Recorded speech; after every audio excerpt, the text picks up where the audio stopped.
ಕೇಂದ್ರ ಆರೋಗ್ಯ ಸಚಿವ ಜಗತ್ ಪ್ರಕಾಶ್ ನಡ್ಡಾ ದೆಹಲಿಯಲ್ಲಿ ನಿನ್ನೆ ಮುಂಬರುವ ನೀಟ್ ಯುಜಿ ಕೌನ್ಸಿಲಿಂಗ್ 2026ರ ಸಿದ್ಧತೆ ಕುರಿತು ಅಧಿಕಾರಿಗಳೊಂದಿಗೆ ಪರಿಶೀಲನಾ ಸಭೆ ನಡೆಸಿದರು.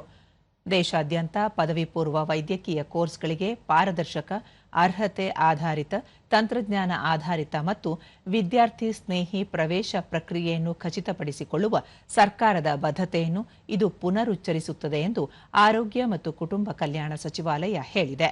ಸಭೆಯನ್ನುದ್ದೇಶಿಸಿ ಅವರು ಕೌನ್ಸಿಲಿಂಗ್ ಪ್ರಕ್ರಿಯೆಯನ್ನು ಪಾರದರ್ಶಕ, ನ್ಯಾಯಸಮ್ಮತ ಮತ್ತು ಅರ್ಹತೆ ಆಧಾರಿತ ರೀತಿಯಲ್ಲಿ ನಡೆಸಬೇಕು ಎಂದು ಒತ್ತಿ ಹೇಳಿದರು. ದೃಢವಾದ ತಾಂತ್ರಿಕ ಬೆಂಬಲವನ್ನು ಕಾಪಾಡಿಕೊಳ್ಳಲು, ತ್ವರಿತ ಕುಂದುಕೊರತೆ ಪರಿಹಾರವನ್ನು ಖಚಿತಪಡಿಸಿಕೊಳ್ಳಲು ಮತ್ತು ಪ್ರವೇಶ ಪ್ರಕ್ರಿಯೆಯುದ್ದಕ್ಕೂ ಸಮಾಲೋಚನೆ ಪೋರ್ಟಲ್ನ ಸುಗಮ ಕಾರ್ಯನಿರ್ವಹಣೆಗೆ ಅನುಕೂಲವಾಗುವಂತೆ ಅವರು ಅಧಿಕಾರಿಗಳಿಗೆ ನಿರ್ದೇಶನ ನೀಡಿದರು. ಇದೇ ವೇಳೆ ಅಭ್ಯರ್ಥಿಗಳ ಕಳವಳಗಳನ್ನು ಪರಿಹರಿಸಲು ಪ್ರತಿಯೊಂದು ಪೂರ್ವಭಾವಿ ಕ್ರಮಗಳನ್ನು ತೆಗೆದುಕೊಳ್ಳಲಾಗಿದೆಯೇ ಎಂದು ಖಚಿತಪಡಿಸಿಕೊಳ್ಳಲು ಅಧಿಕಾರಿಗಳಿಗೆ ನಿರ್ದೇಶನ ನೀಡಿದರು.